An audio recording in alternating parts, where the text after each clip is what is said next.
All right, well, welcome in everybody to our very first Pre-Sales Collective Partner Forum. We're letting everyone kind of trickle in, so welcome in while you're joining. You haven't missed anything. I'm talking. They haven't missed anything, so we're just getting started. As you're joining, change your chat to say everyone, so make sure you can say hi to everybody in the chat. But let us know where you're joining from. Pop that in the chat here. Like I'm joining from Las Vegas. Let's see if I can get that in there. Let us know where you're joining from and say hello. Happy to see to meet everyone else who's joining. We'll give it a few minutes for everyone to hop on in, and then we'll get started very shortly. Very excited for the session today. I see Steve from Canada. Hello, hello, my friends from Minneapolis, where I used to live before I decided to get out of the cold. But hopefully it's not too cold there. We're in April. Although fun fact, I do very distinctly remember a Cinco de Mayo celebration with snow. So I know it still can snow in Minnesota this time of year, unfortunately. But hello, everybody. Got San Francisco, Brazil. Excellent. From Vietnam. Hello, everyone. Germany. Excellent. Everyone coming in. Uh, Today's going to be something very special and very different. We haven't done this before. You've seen us do webinars, we've done podcasts, but one thing that we were missing was, we have these amazing partners with Presales Collective. These are the companies who sponsor events and webinars and the conferences and the podcasts, and they basically make it so that the content that we provide at Presales Collective for you is able to be there. They help us to actually run to be a community. And we never actually had a way set up for you to hear directly from them on any topics related to pre-sales and was like, let's find a way to do that. And so this is our first partner forum, and we've got four representatives from our partners. Just around the horn real quick, we have Neil McLean, who is the CEO and co-founder of Navattic. We have Kintan Brambot, who is the CEO and co-founder of Olto. Chris Mabry, who is the VP of Solutions and Partnerships at Reprise, and some of you may remember him from doing what I do currently. He used to do here for Presales Collective. And finally, we have Justin McDonald, who is the CEO and co-founder of Saleo. Welcome to each of you as our panelists. So excited you could take the time to join us today. Thanks for having us. Jack. Thank you. Appreciate it. The topic that we have for today is the future of technical demonstrations. And these four sit at companies that are helping you. Hopefully, maybe you use one of their platforms. Maybe you're exploring it to help you demo better, right? That's a big part of what they do. One way or the other, that's putting, I think, is at the very at the most high level that I possibly can. But I wanted to get them in to talk a little bit more about how that's going to be changing, because the buyer persona has been changing over the last few years. The way people are thinking about demos, the way we're thinking about solutions consulting has been changing, and that changes how we think about our demos. And so that's kind of what I want to kick off today. The first question I want to toss to our panel is, how have those buyer expectations changed in the last 2 to 3 years? What's gotten us to this point of having the conversation? I'll kick it off first over to you, Neil. Would love to hear from you on that question. Totally. Yeah. Well, I think one of the interesting things that we've seen is just how much buying happens without us being in the room. Like, we've all seen the stat that 70% of the buying process happens before they even talk to sales. And so I think on our end, what we've seen in talking to a lot of SE teams and just like in surveying the space is the days of AEs showing up and having zero product knowledge, that's coming to an end. You either need to A, be able to have 101 questions down for the product, or B, bring in an SE so that at least you can get those 101 questions answered. So like when you think about the future, I think really love where SEs sit. We have the product knowledge. I think our role is going to become more and more valuable. But it's going to move to a spot where no longer can reps show up and just focus on the relationship. You're going to have some product knowledge. Great. That's a great perspective. And definitely, I've definitely seen that. And I've seen AEs struggle to do that as well when they've been in the seat of knowing they need to do that. Chris, love to hear from you. Same question. How has the buyer expectation been changing? Yeah, Neil, as a solution engineer and a leader of solution engineers, I deeply resonate with what you just said. I almost cringe internally when you mention that because it's the real reality. Um, the data proves it, right? Like Gartner, if you even look at like the recent Gartner data, David Yoxton talks about how the interactive demo is now much more impactful than even free trials are. What we're seeing is that essentially gatekeeping the demo is totally dead. Like demos have become unsiloed. Back in the day, we would always wait for the SE to have that moment to go and get the demo, but they've evolved from like these single events to these connected touch points across the channel. So what I've seen, especially working with, I see Jeff is on the call and some of the like more advanced solutions teams, self-service exploration is completely expected now from the buyer. The attention span has gone down. So we're doing more focused demonstrations, and interactive experiences are replacing like anything you could do with slides or anything like that. Yeah. Kintan, what are your thoughts on the topic here? Yeah, definitely echo what both Neil and Chris said. And I think just a simple analogy is buyers want to see demos that feel like a mirror. It's all about, everyone uses ChatGPT and all these AI tools are so prevalent, and they themselves, we often sell to sales teams. So they themselves are using these tools to kind of learn more about the prospect, learn more about their own product and the needs of the prospect and customer. So when a seller or a SE comes to them unprepared, they almost feel it to be a little forgettable and annoying. So they expect the demos to feel as if the SE understands or the AE understands their world. No, show me my world, not yours, kind of old adage. So really, it comes down to being prepared because it's kind of the table stakes. Our customers are being prepared when they give their demos, and they expect us to be prepared when we give our demos. So understanding, we are in the business of sense making as SEs. So what we are seeing already is just be on the cutting edge, be prepared, learn as much as you can. It's all about context and making sure that you are tailoring your narrative, you're tailoring your demos to fit the narrative. Yeah. You can't show up and say, so tell me about your business. What is it that you do here? Like you need to know that before you show up, even to that first call. Absolutely. And Justin, last but not least, over to you for your thoughts on this. Yeah, I appreciate that, Jack. So, yeah, and I've told this story before. Chris and I had a podcast where 20 years ago, I got my start as an SE, and it's amazing what's changed in 20 years since carrying the bag, if you will, in SEs. But just the past 2 or 3 years, there's been just dramatic expectation changes. So I think the converse of people have access to more information, they expect more experiences early on ungated, which I think is true. I think that the converse of that is they're inundated with information, right? They're overstimulated. So I think every moment as an SE, as a pre-sales leader, has to count when you're with the prospect. The human element, I think, is more important than ever.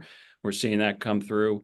I have a story happened last week. True story. I was meeting with one of the tier 1 analysts, and he had said, "Listen, when I give a demo or when I'm getting demo, which by the way, they're like the buyer, they're the pinnacle of buyers because software companies go in most prepared with their best SEs when they're talking to an analyst, right?" And so his comment was, if they can't go where I need them to, or they don't have information that's relevant, or they can't answer their questions, like the grace that they used to give in years past is no longer there. Like the technology exists where you should have the right story. You should have the data that you need. You should be able to go where you need to go. So I think that's just really sums up the expectations in the market of it. They're higher than ever. And I think people are overstimulated, but they expect more. So. Yeah. Do we think that's going to be, I guess, continuing on that, will that expectation be continuing over the next few years? Or we reached a point where like, okay, we just need to be prepared? Or is there more that's going to change about that expectation, do you think, in the next few years? Kintan, I guess back to you. I think, I spent over a dozen years with Bezos and Amazon. And one of the things, in these changes that he insisted that we focus on is things that won't change. So I think, especially in this age of AI, when there's so much change happening, I'd start that line of inquiry with things that won't change, which is the need for trust. Ability of a human being, whether SE or AE or marketer, to be able to kind of adapt, show empathy, be responsive is less likely to change. So I'd start there. Now, what will continue to change is, responsiveness, the expectation for responsiveness in demos, not just before the demo, but hey, you've had a discovery call and how quickly you churn that demo out and a personalized demo out. That's going to just continue to rise. And folks will kind of want you to do it instantaneously in the meeting itself. I won't be surprised. We are heading that way, and some customers have actually asked us to do that live. The ability to just empathize and know more as much about the product as as the buyer or prospect knows about their own product, because a lot of this info is available publicly. Even free trials are available publicly. So I do think that there's a lot more to go, and when it comes to responsiveness, readiness, relevance, and such. Yeah, it's a good point that you make there, right? That feeling of trust, and I've heard that from others as well. That's definitely not going anywhere. I guess Neil, back to you, kind of on expanding on that topic as well. Your thoughts on, okay, guys, I suppose that the topic of trust that's not changing and how we be ready for that, as well as then how does that stay in place as things change? Yeah, well, I think related to that, like there already is a baseline level of trust for many companies because they're in the product already. Like you've kind of established that, especially with PLG motions and other areas like that. Like they're kind of they understand that like at some level the product's working. And so your job depending on your role and specific vertical is like, how can you build trust that you indeed are the expert in that space and that you can guide them and that your company is worth partnering with in that way. So for example, like what we do at Navattic, and we've seen a lot of other customers do this too, is really the solutioning role is like building trust that you could help them solve their problem with the product already there. So like they're already in the product. It's like, hey, you understand that we can do the 101. How can we take your use case and then map that to what we can do and like really be the expert and build trust and your ability to help fit the product to the use case that they have. So I think it's interesting seeing that shift coincide with that product-led growth shift and a few other like solutions-oriented shifts we're seeing too. Mm-hmm. Yeah, a lot of that. I mean, that goes hand in hand with that self-service, right, that you were talking about before as well, right? Even if it's not fully product-led growth, it's that feeling people get from being able to self-educate as well. Justin, your thoughts on sort of this trust and almost PLG type of topic? Yeah, no, I completely agree on the trust. I mean, one of the things that Saleo's likes to expound, at least kind of index on, is authenticity, which I think is right around trust. Like the way in which you demonstrate the product needs to be authentic, like showing that, not overselling and being authentic as it relates to what it does, how it relates to the vertical, but just in the overall selling style and the soft skills of an SE, making sure that authenticity shows through. I think that's absolutely critical. I think will become more paramount as AI agents get more involved. Especially in the PLG side, as people are able to self-educate and consume information differently and adapt during the sales cycle. The authenticity and trust, I think, though, when an SE gets involved, you have a person involved in the sales cycle, I think it becomes exponentially more important. So, yeah, absolutely. Chris, I don't want to forget about you on this question. I know you've got a lot to say about for that trust piece. Oh man, like this is a pre-sales collective event, so we are at. Look, we're talking humans here. The superpower of pre-sales people is where I'm doubling down on. Like as and we're doing everything with AI and our buyers are expecting it and our buyers want to see themselves in your product. But what they're also expecting is to actually get to know you because they're buying from all these tools and they all look the same, right? So what I'm doubling down on is like hitting the road, meeting people in person, doing really unique things with them, figuring out what drives them. Is it horseback riding in Montana? I don't know. Let's figure out how to meet them where they are and build a realistic human connection. It's one thing that drove me towards community is I think that like if you looked at a product, it's the product that we need to double down on in the next 3 to 5 years to meet the buyers and actually do something different. Where we're going to see AI is things like just automatic demo generation type stuff. Think content like scripts, demo data, translations. People want to see themselves in there, but they want to get to know you too. Yeah. Yeah. Pam, I see you there in the comments. I think you're absolutely right. The human part is not going away. Yeah. Build real connections and be authentic. No buyer wants to feel like they're being swindled behind the scenes. Then that's that human connection where we build that trust. Jack, How can does I that add one more thing there go on the for it? PLG? Just occurred to me that, and something Neil mentioned, like PLG is all about, not just being a gatekeeper for product access, but helping customers contextualize what they've already experienced. But that leads me to believe that as the PLG motion grows, it means more users, it means more demos. It's not that, hey, with PLG, you don't have to do demos. I think with PLG products, because more users have used it, it's likely that they'll have more questions as to how that product relates to their own use case and how it helps them solve their own problems. So that'll actually lead to more demos and need for more automation. That's where AI can help bridge the gap between PLG as well as sales-led motion as well. And those, the lines are actually already getting blurred in some of the customers I've seen. Sorry to interrupt there, but I think it's a valid point there. Yeah, it's totally fine. Neil, Chris, or Justin, any kind of response to that as well? I think it's a good line to go down. I think looking at this ever expanding need for more and how AI can support that. Yeah, what I would add is like there's going to be more demos, but they're micro demos and they're highly personalized, right? And your AE is going to act a lot more like an SE. And the SE world is like our role is also to build those human relationships, especially in enterprise. You might show the product to 25 different people, but they need to be concise, consumable moments that solve the business problem right away.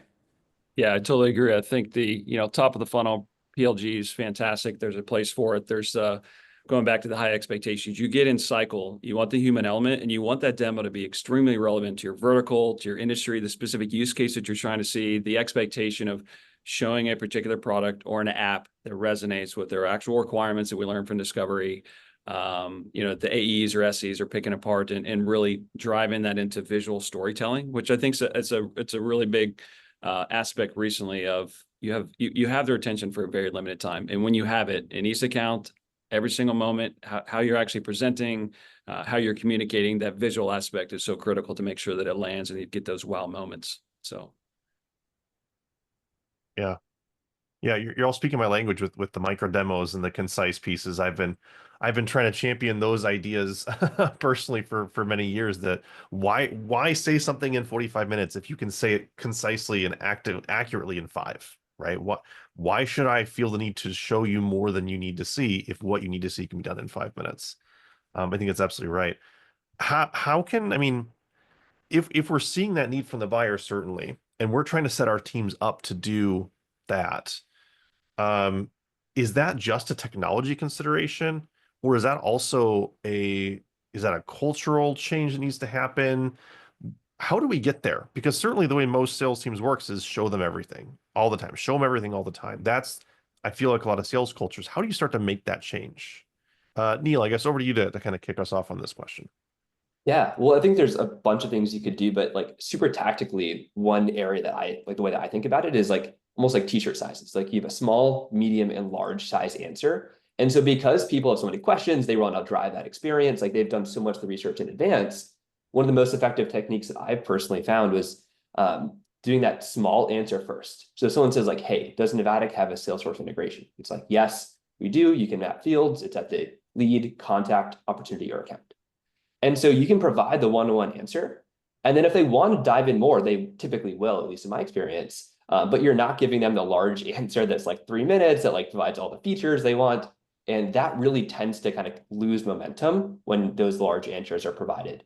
So like giving the quick, concise answer that gives the surface area that you need, and then allowing the buyer to drill in from there tends to work well, in the vein of what Chris is saying, of just giving kind of a quick high level on those certain areas. Yeah. Justin, Chris, Kintan, any thoughts on that as well? How do you make that culture change? How do you start with that? Yeah. I think one of the things too, and Neil's got a good point about, the micro tours or, being very specific on questions that they ask and getting right to it. But I think an easy pothole for SEs is getting too much into the feature, like description, like less about the benefits, like how does this actually impact your business? I think there's making sure it's not too much feature driven and more value selling. It's like, how is your software going to help change the business? Like, what does the executive team care about that's, as it relates to ROI or the investment into said technology? What does that look like? So just making sure it's, the features are important. Like you have to have features, like there's certain requirements that people need to have, and making sure you're tying that back to real outcomes, value selling, more benefits than anything, I think is critical.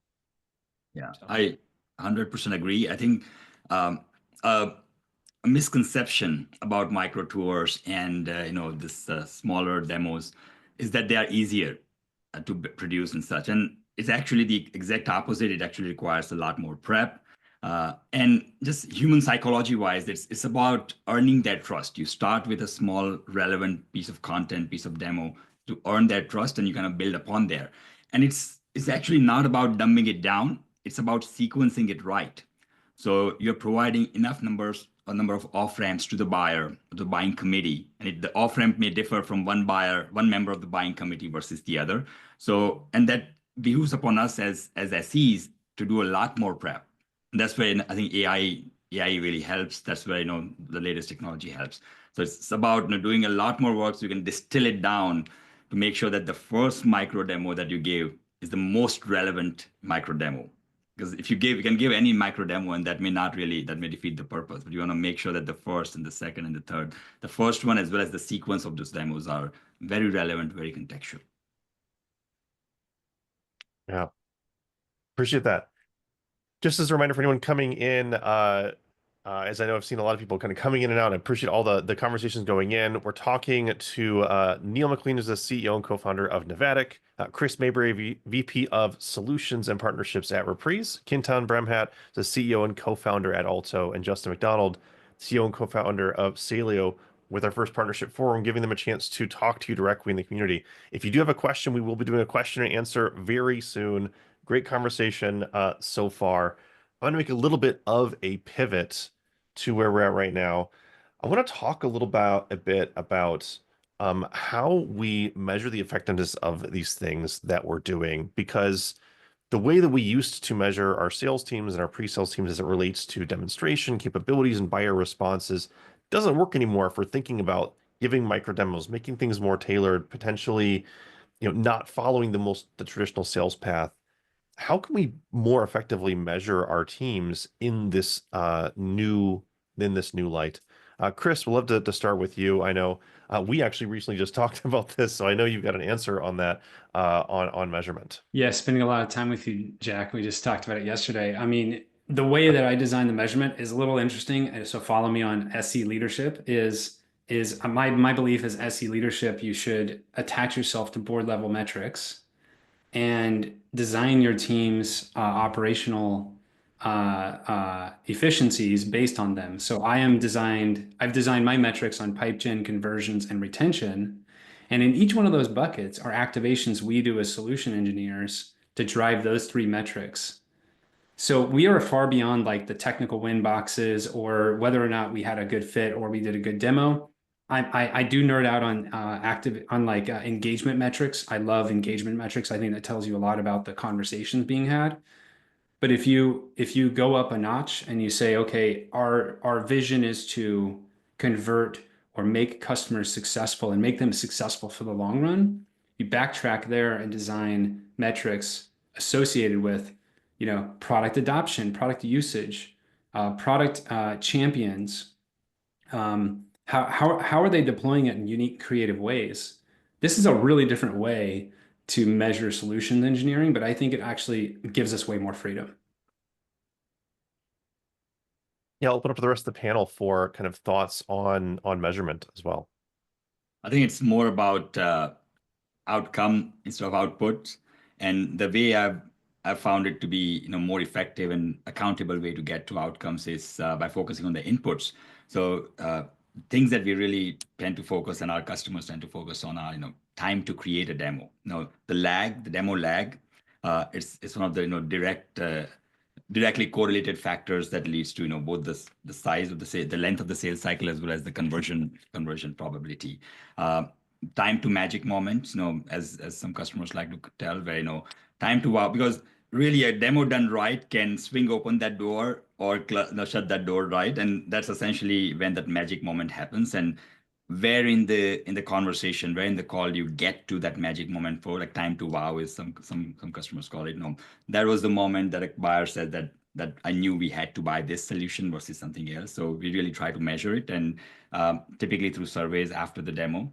And the third is about as there are follow-up questions, like how prepared the SE team was, because if it takes them lesser time to be responsive to the customers in the best possible manner, that just increases their capacity to do other things, to do more customer-facing, relevant, revenue-generating tasks. So focused a lot more on on inputs versus the outputs. Yeah, I agree. I think outcomes based is great, Kenton. I would say also there's been a pushback to traditional like standard technical win rates, velocity, demo prep time. I think all super important, especially this day and age. I've seen a heavy emphasis on technology executives around CAC, just customer acquisition costs. It's not always a popular subject with pre-sales communities, but I think it's a really good opportunity for the pre-sales community to pivot on where they're providing value within the org. So I think you're seeing more of a do more with less, which typically drives to a metric of customer acquisition cost, which means how long does it take you to prepare for a demo? How long are you spending with the actual customer in discovery all the way through the entire life cycle? One of the things that I think I've seen, I shouldn't say I think, I've seen some institutions measure is just the feedback loop that SEs have on product. Whether it's PLG, whether it's live demo, the feedback loop on how SEs can actually play into, all right, how are we adapting our demo strategy? How are we verticalizing? How are we making it industry specific? What features are we seeing more relevant and more engagement time and intent around these particular areas? So I think that feedback loop with SEs into the product orb are critical. Yeah. Neil, I looked like I was cutting you off there. No, Sorry. you're good. Yeah, no, I mean, I think, yeah, Chris, Kenton, and Justin really covered the key areas there. The only other thing I'd add to you is around like, what does that long-term customer success look like now that you've proved it on the pre-sale side? And I think this goes a long way towards building pre-sales influence within organizations. If you can prove that, like by technically proving this out, running that POC, running a great technical demo, whatever it may be on the pre-sale side, that customer is more likely to be retentive, stay for multiple years, less likely to churn. All those good things, I think, just goes such a long way for pre-sales works. Yeah, a lot of great moments there. Seeing people in the chat loving the time to magic or time to wow kind of ideas, having that even as a metric as well, all the way through, yeah, in the sales cycle and everything. I do want to hop back to that. Let's say we want to get to that point as quickly as possible, reducing the time, Justin, as you had mentioned, to have to build and get that demo ready. How do we get people as fast as possible to that wow moment, that magic moment? Especially if maybe we're setting up a time when they can't always be in the room with them. How do we do that? How do we set that up? Justin, would love to hear your take on this first. Yeah, I think everything around the wow moment comes from hyper-personalization. You have to find a way to make the demo, whether it's asynchronous or synchronous, to bring in their pain points, their use cases, the persona that they care about, the vertical that they're in, or the industry, the localization, like all of that has to do with hyper-personalization. So I think, we say this quite a bit here at Saleo, it's like the data is a story, right? If you don't have great demo data in that product tour, in that live demo, in that clone, whatever it may look like, it's not going to resonate. So the more that you can bring visual storytelling with the data in the actual app that translates well to your particular buyer, to their use case, the terminology, right? Just little things, right? That they may care about, that you picked up during discovery or your AE transition over. That stuff is what creates the wow moments. Yeah. Chris, I know you've got thoughts on this as well. Love to hear from you on that. Man, it's the reason we're all here, man. The reason literally we're all here is because we are like the operational efficiency of demo automation and actually getting to that moment faster, more effectively, and more personalized is the reason there's an entire market. And what I would say is I love what you said, Justin. I think it's perfect. Like personalization is everything. If I go and buy something today, I want the same thing, right? But what I would say is like you've got to get there fast. You have to make it very, very personal. And it's the whole reason this exists. If you're not doing it, your competitors are, right? So you have to look at yourself and think, am I competitive in the market? Because if I'm selling and my competitor is sending them something that's hyper personalized that they can walk through themselves, and then they book time with an SE and they already know what's going on, guess what? They're going to win deals. Yeah, Chris, we had a customer in office yesterday, and they were going back and forth on, well, I'm pretty sure they can make this leap or they can translate. And sometimes you have to do the imagine this. But one of the things that they were talking about internally, this is a big, large public company, was that the time that the customer has to translate in their head of making that leap is taking away brain power that could be utilized to understanding the value statements or other key points in time. during the demonstration or during a certain presentation. So it's like minimizing the leaps that they have to make, and minimizing the leaps comes from really good personalization and making the data, making the story relevant. So yeah, I think that's a key component. It's like hosting a dinner and actually ordering all the appetizers first for people and letting them not make that decision, right? So they can sit down and they go, oh, I know what I want for my entree, but I didn't have to think about that stuff. And it's already out on the table. Just make sure they're not gluten-free. Well, you figure that out first. We'll do some discovery. We do a whole expanding the whole restaurant ordering analogy into proper discovery and presentation and everything. Kintan or Neil, would love to hear your thoughts on the getting to the magic moment as fast as possible as well. Yeah, I think it's agree with what Chris and Justin shared, and it's I found that it's less about flashy tricks. It's about genuine relevance delivered with care. It's really that's what sticks, and it shows that you've prepared. It shows that you've done the work ahead of time. I call it the you had me at the dashboard moment. You had me at the dashboard moment, and that can deliver that moment only if the dashboard is relevant, or only if whatever you're showing in the product is very relevant, hyper personalized. It comes down to doing really good discovery. It comes down to translating what was learned in the discovery call to actually the actual product.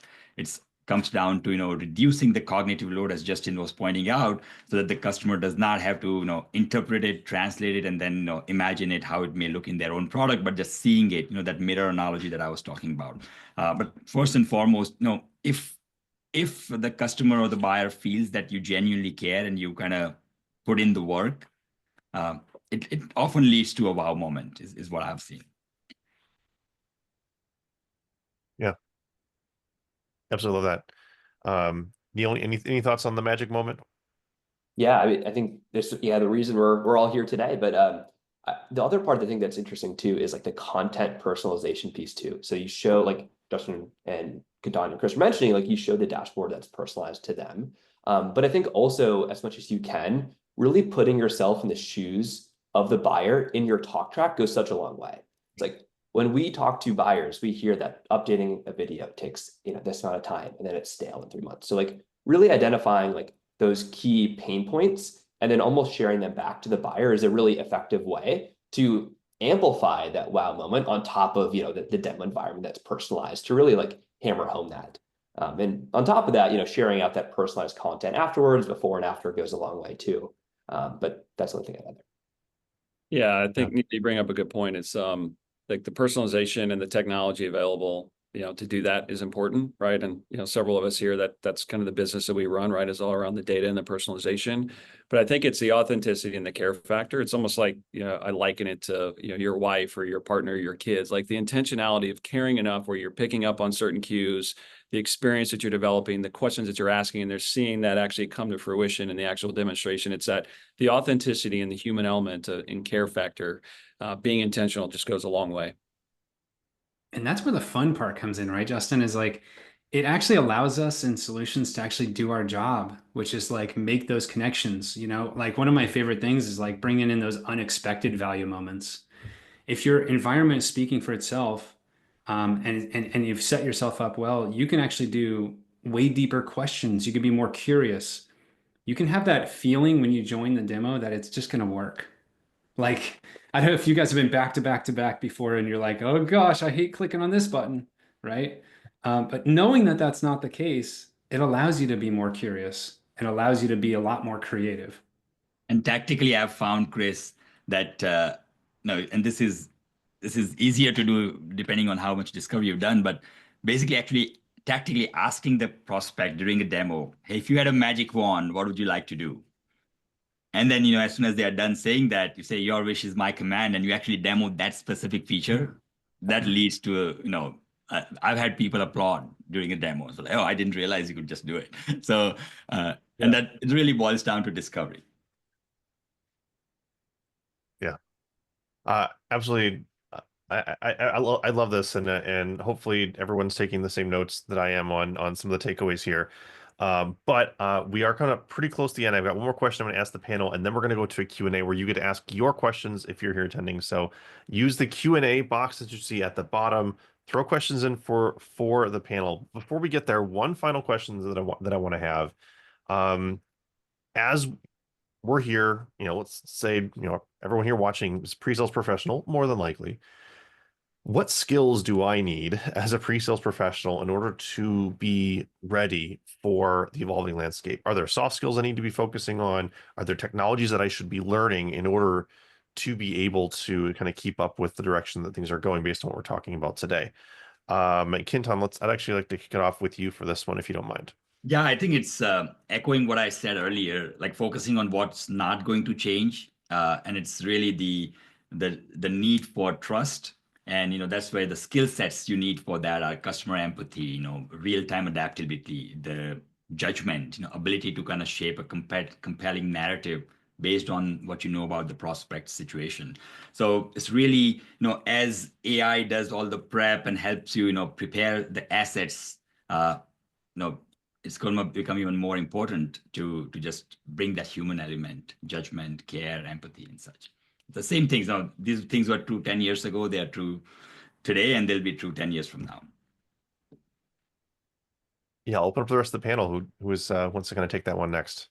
Yeah, I'll jump in. We recently did a survey where we actually got 400 SEs to respond, which was like awesome, great success. But out of that pool, 90% said communication was a #1 skill for success.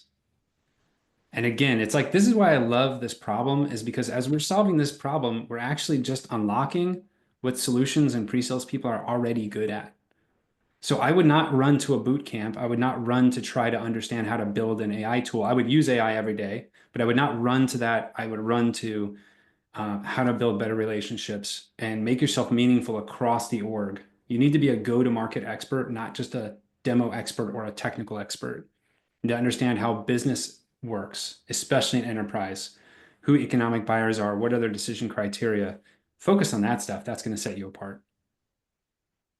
Yeah, I mean, I think as it relates to the skills and what's the most valuable, especially in the advent of AI and just how much can be done and automated and streamlined and where agents are going. I think we'll start to see that in the next few years, top of the funnel with product demonstrations and interactivity. I think the soft skills become most important. So I think there's 3 skills that I would look at that are just paramount in this new era. Emotional intelligence, right? EQ, so critical for SEs, really understand how to hone EQ. Situational awareness. I mean, your ability to understand situations, how to interplay with the AE, how to work alongside them, how to adapt. And I think and one of these is sometimes you can't teach us, but clock speed.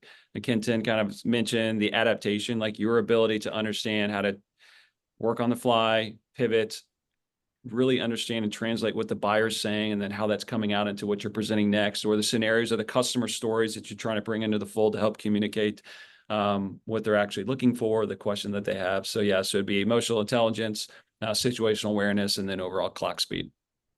Yeah. And to round that out, and like a lot of folks have touched on this, but that adaptability piece and being able to kind of plug into the go-to-market org where needed, I think is just going to be a really important part. Like as SEs, we know the product better than so many people at the org. And that likely isn't going to be a skill that's going to be reducing in value over time. In fact, I think it's going to increase. And you look at like what teams are doing today, and I think the value of the SE is only going to increase over time because we're so closely tied to the product. And I'm really excited about where the role is heading. So I think having that adaptability and offering to help, maybe it's post-sales, maybe it's even more pre-sales, whatever it looks like, but really making sure that the solutions org can go beyond the job description and really add value to the entire go-to-market org, maybe even at the affecting those 4-level metrics like Chris is mentioning. I think it's going to go a long way in being able to help with that, because it would be too. Well, thanks everyone. This has been fantastic so far. We're getting some good questions hopping in from people attending. So keep in mind that Q&A box on there. You can ask your questions in there. I do have one I wanted to kick off with. It's a bit of a longer question, but I do feel like it gets to some good points that I feel like everyone is thinking. So let's go ahead and answer that one. This is from Christian Guerra.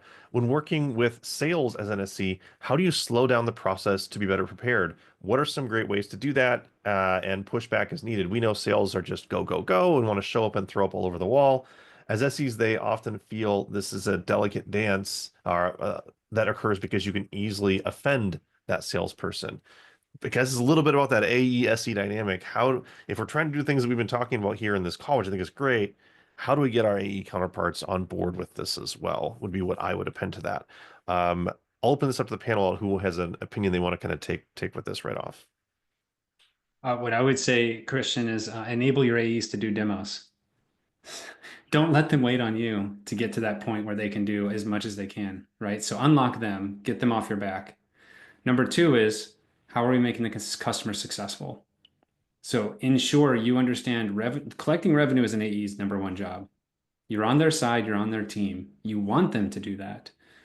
Let's make the customer successful. So what are those success criteria and are they clearly defined?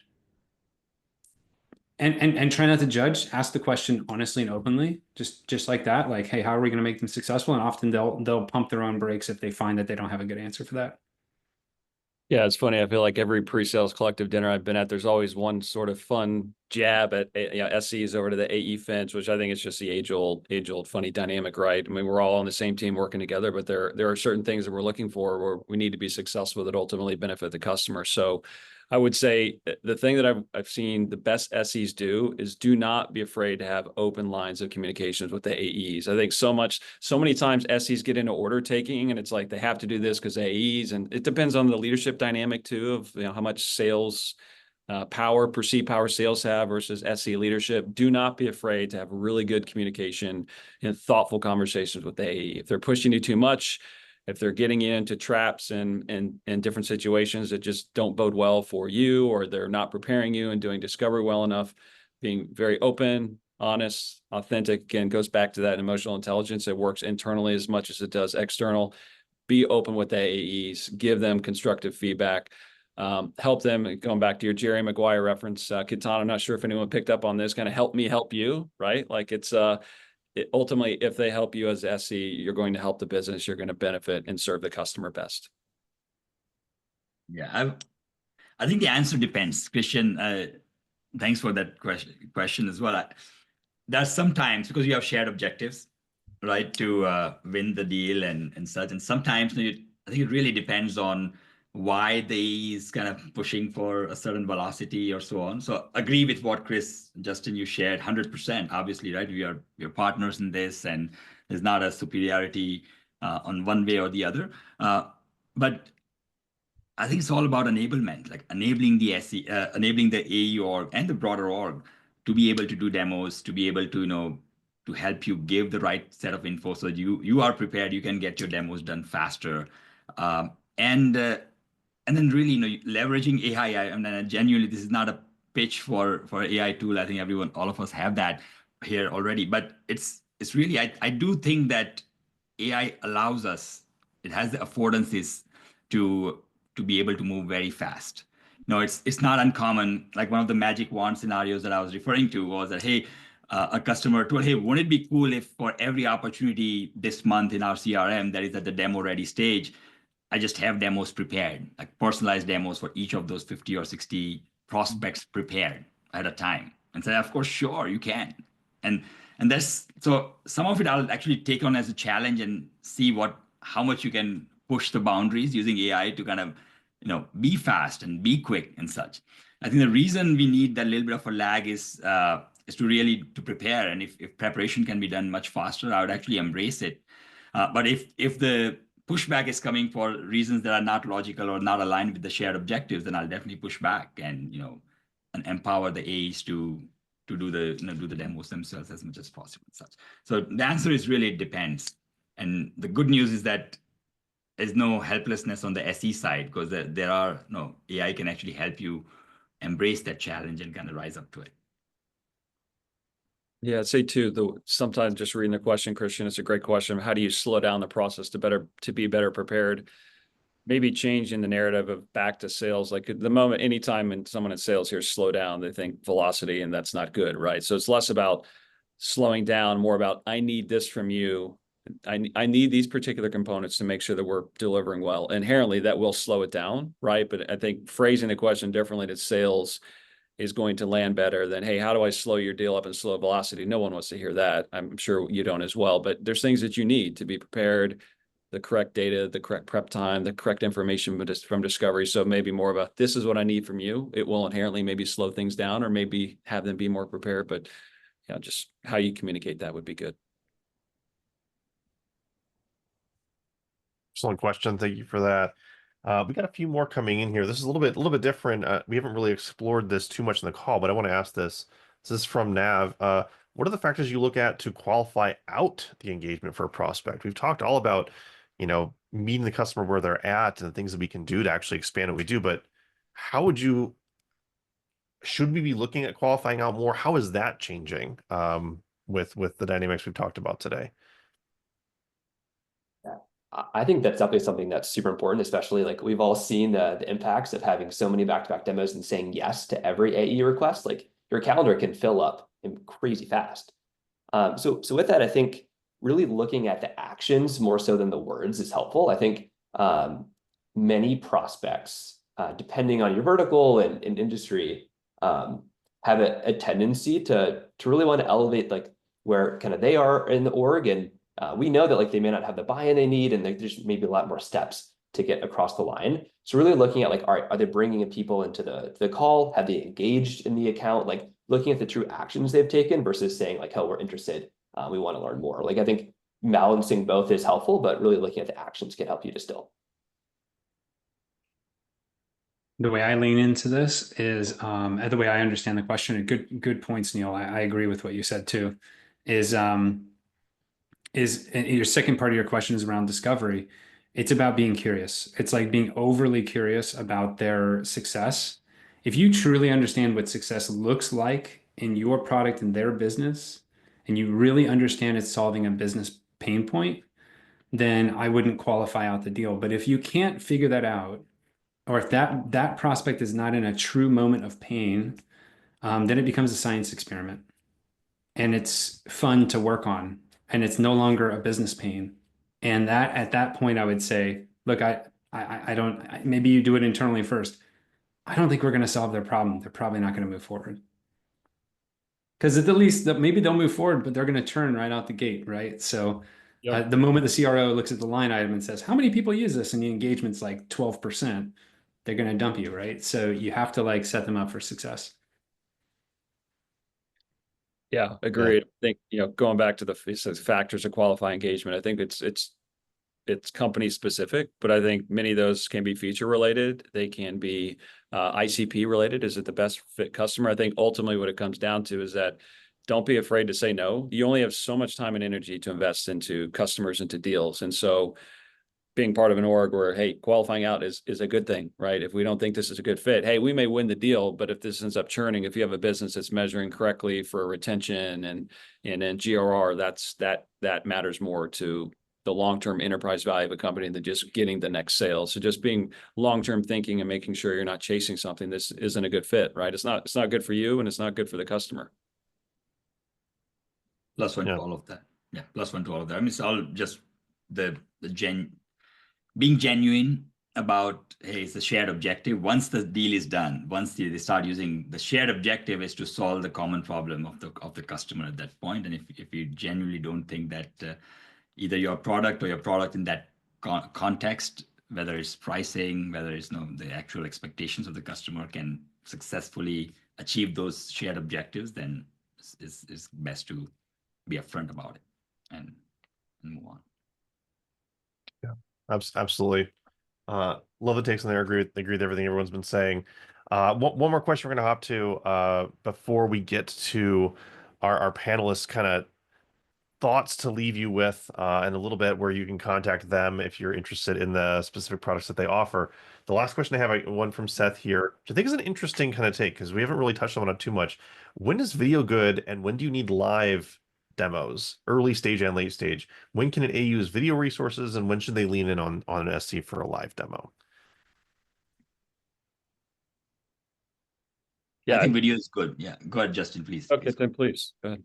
I think video is good. I just do feel that uh, the attention span of all of us and our buyers is shorter than a TikTok swipe or a Tinder swipe. And I've found that the more interactivity you add, it kind of somehow forces the buyer to lean in a little more. So I've personally been a fan of this mixed media formats and with some more interactivity as opposed to where the buyer needs to be passively engaging with the content or consuming content.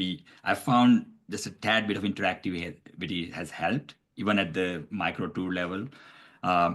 So I'll leave there because I think attention span, I think in 2000, it was about human attention span was 9 seconds, and now I think it has gone down 30% in the last 20 years. So now it's probably less than 1 second less than the attention span of a goldfish. So it's like it's going to continue to go down. So any like low effort thing you can require the user to do or the viewer or the prospect to do with some interactivity, it's only going to help longer term. So that's how I look at it. Yeah, I agree with that, Kinsan. And I would say when you're decisioning between video and live demos, it should always be like the question you need to answer is, do I have the prospect live? If you're meeting with the prospect, 100% needs to be the live product every time. Like video is great, top of the funnel, asynchronous. And by the way, I wouldn't conflate video demos with like interactive demos, right? Those are very different things. One is recording, like one is more like interactive or you're actually experiencing the product. So I think we got to be careful just to, as an industry not to bucket them into one. But I think it has to do with the stage of where you're at, right? If you're asynchronous, video is great.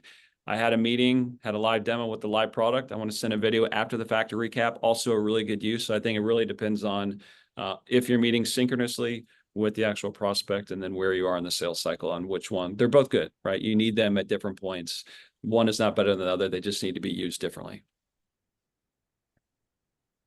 Yeah, I'll jump in. Seth, awesome question.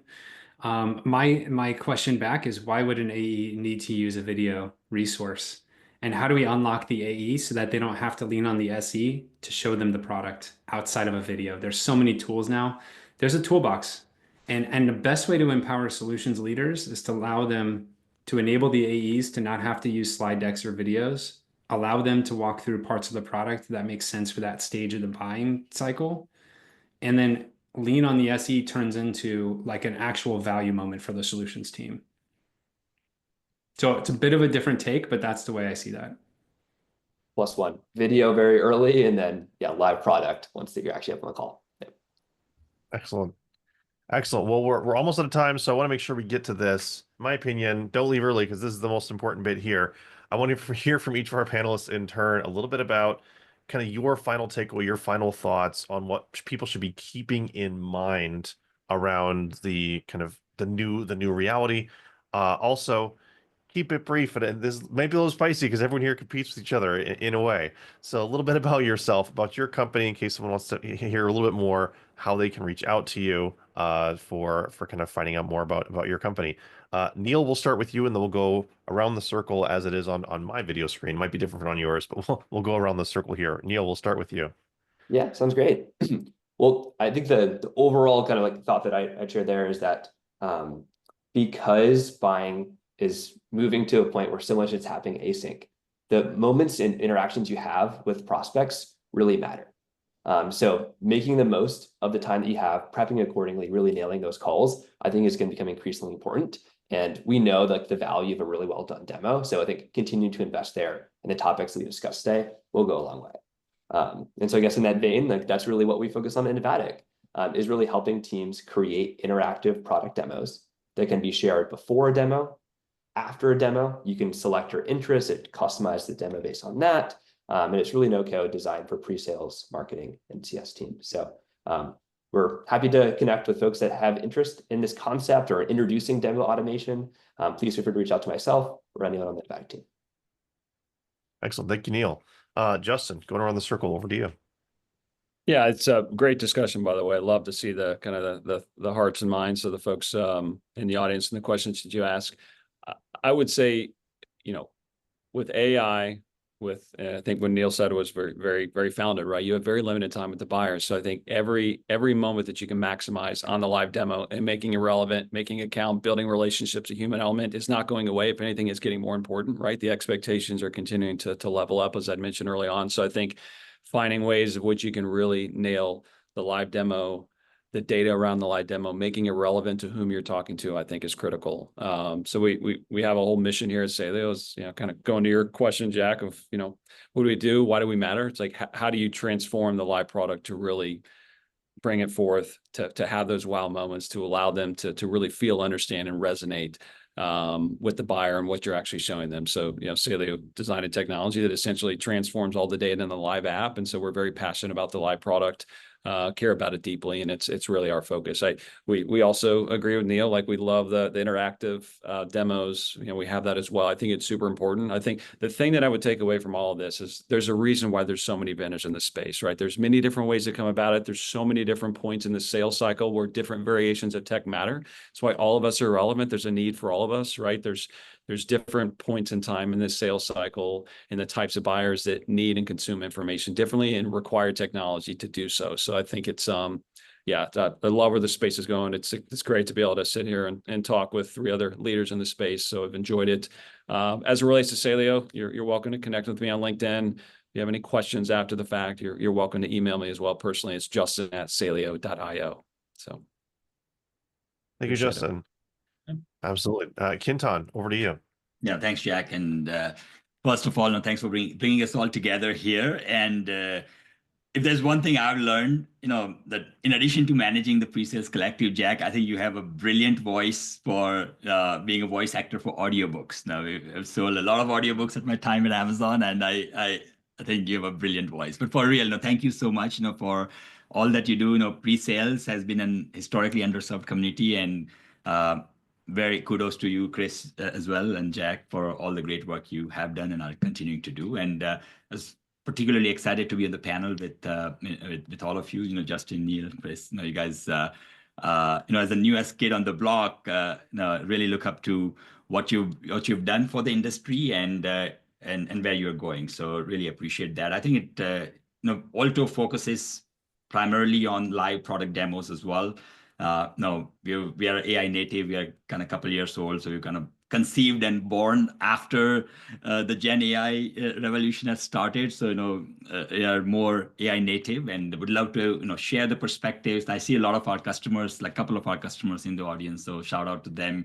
The new scenarios that AI has unlocked, whether it's anonymizing any sensitive information from your production instance, or whether it's the Salesforce use case I was talking about, the create 50, 60 live demos for every prospect that's at a demo ready stage, and so on.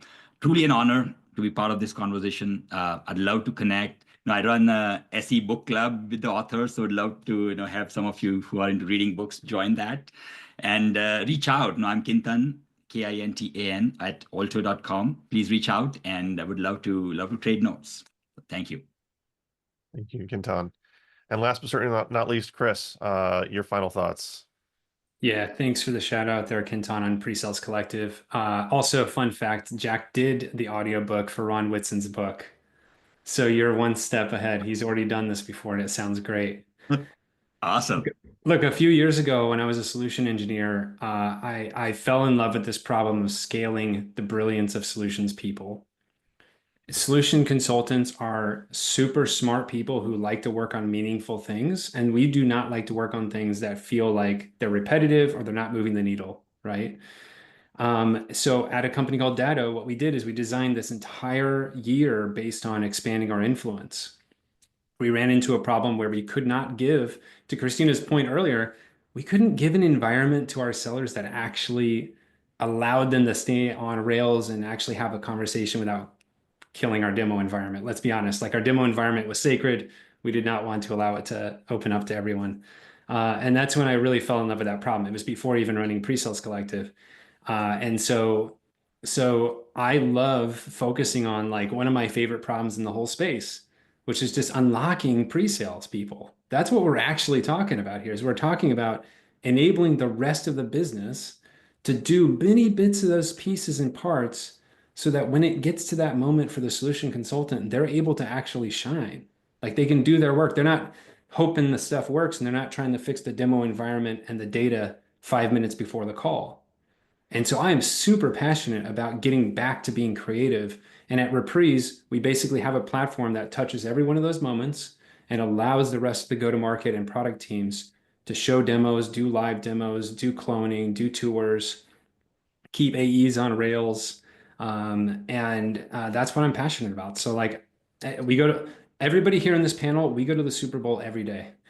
For any guest, try having conversations with solution engineers every single day about the problem. It is tough, and we are here to solve the problem together. There's plenty of room. And thank you all so much for having us. Thanks, Jack, for hosting. Great job. Absolutely. Thank you to each of you, and thanks for the love on the audiobook and everything. I really do appreciate that. It's I certainly have had a blast. We are at the top of the hour though, so I do have to say to end the webinar here, but thank you, Neil, Justin, Kintan, and Chris. This has been amazing. We do have another one of these partner forums coming up next month. That'll be coming out soon. We'll be announcing that from PreSales Collective once we have that, all the details ready to go. But thank you again to our panel. Thank you everyone for being here as well. We'll see you in the next partner forum. Thank you. Ciao. Well, have a good day, guys.